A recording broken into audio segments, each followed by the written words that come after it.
This is Inspired by B-Roll, a series where forgotten, unused footage is given a fresh start. This is the clip we'll be working with today. Now time for the final result.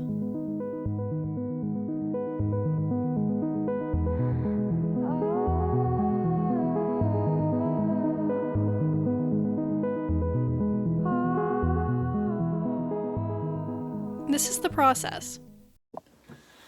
Welcome to my slow descent into madness, and we're just gonna make my face look like a jellyfish. This is not a makeup tutorial because all of my makeup is cheap and I don't know how to use it. This is just me trying to imitate a jellyfish on my face, if that makes any sense.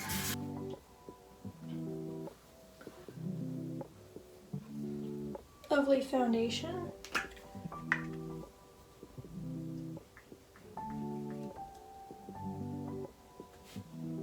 Where did that just squirt? Oh, it's on the wall.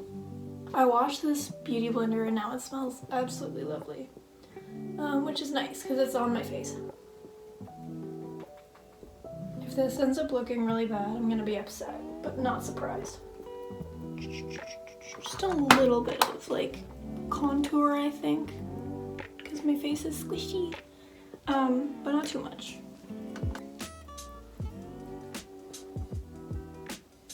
There, I have cheekbones now.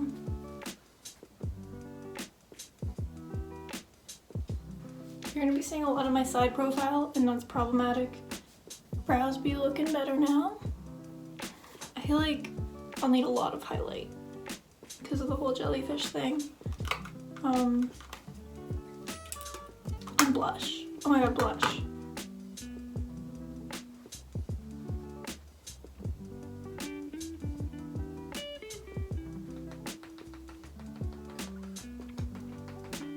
We are blending, we are blending. I'm gonna need some concealer for these, for sure. Can you even see the highlight? No? Cool. Please do not judge my makeup abilities. I swear to God, I don't know what I'm doing, but it's fun, okay? So don't be yelling at me.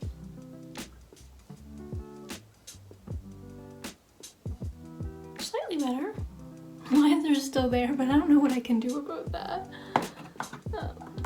Suffer. I feel like jellyfish colors are like pink, purple. There's lots of fun blues in here. I think I have a hot pink in here, so we're gonna go with both of these. So my idea is to do like a bunch of these crisscrossing, and then on the eyelid we do a little bit of dome, so my eye is like the jellyfish, if that makes any sense. Might look terrible when we're done, hoping it won't.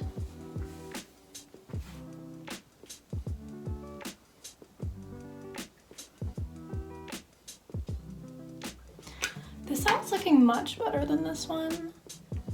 This one's like a failure, but we can fix it with the purple, and then I'll have a little dome. Ooh, okay, this is actually not looking like absolutely terrible. Like this side's definitely better, but we'll try to like spruce this guy up with the little purple color.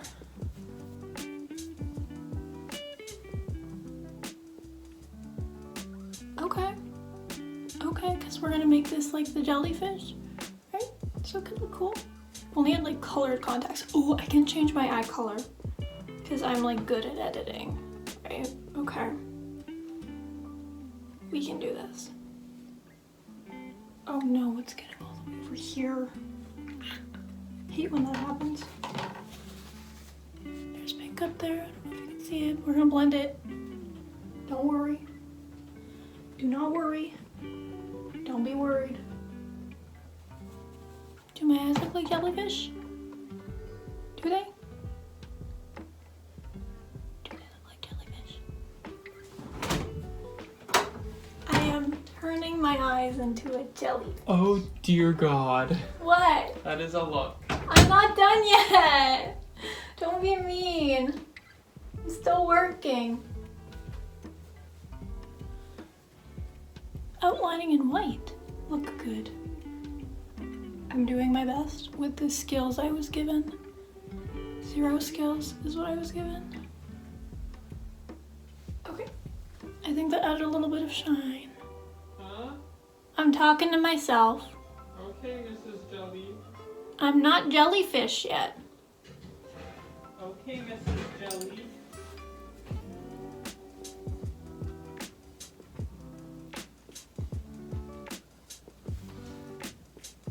Added a little bit of eyeliner.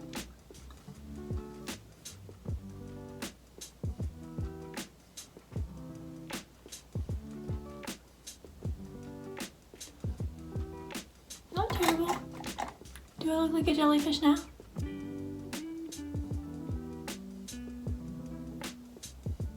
Like a sparkly pink. Do I have one of those? No. Oh.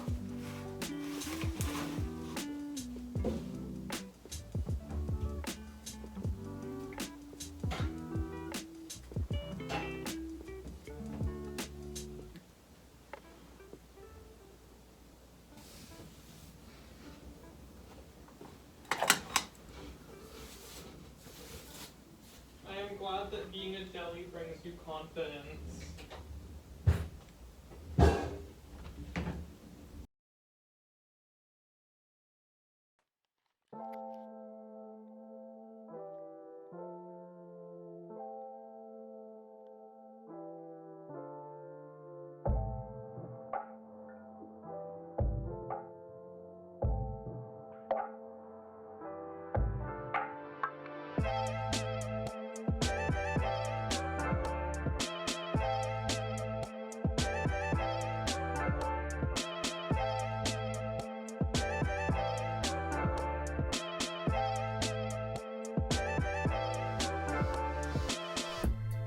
Okay, so I'm gonna just break down kind of this effect and how it was achieved. So let me just play it first.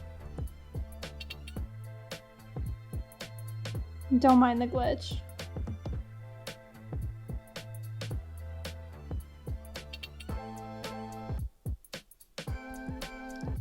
So as you can see, even when the eyes are closed,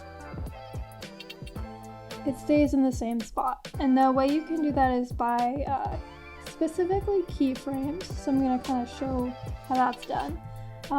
So I used Resolve. It's a free program, but you can really use any editing program like Avid or Premiere. But DaVinci is free and you can just download it online. So if you want to copy it, that's what you could do. So how you start is you get the base video right here, which in this case is me, and then the two top videos. Make sure that they're just like duplicates of each other. Okay? So you have two videos right on top of each other, they're all the same length. And then you can go into one of the top videos, into the effects page, once it loads. Perfect. So you can see it literally is just a circle. That's all it is. You can draw it with this little circle button here and it'll automatically create another layer, which is your circle. And what that does is it just blurs out, or sorry, takes out anything that's not in the circle. So you have like a perfect circle here.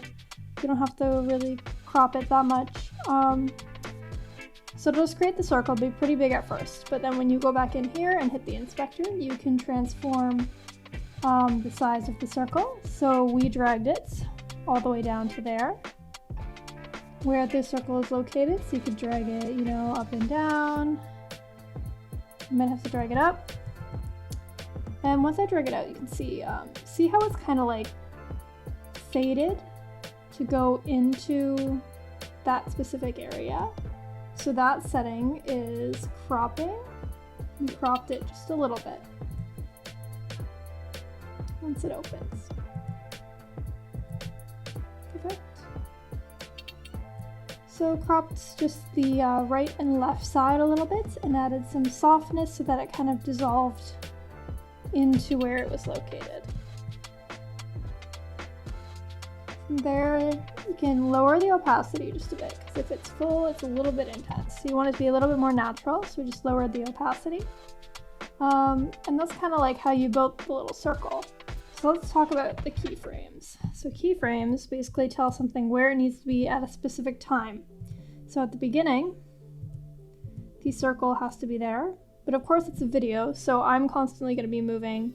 The camera's constantly going to be moving. It can't just stay in the same spot for the whole video, or else it won't follow where the eye is located, right? So all these little tiny triangles, or sorry, not triangles, these little squares, rectangles, represent what I told it to do, like where I told it to be in that very moment. So as I move, I just click up here to add another keyframe, and I basically tell it exactly where it needs to be at that specific point. So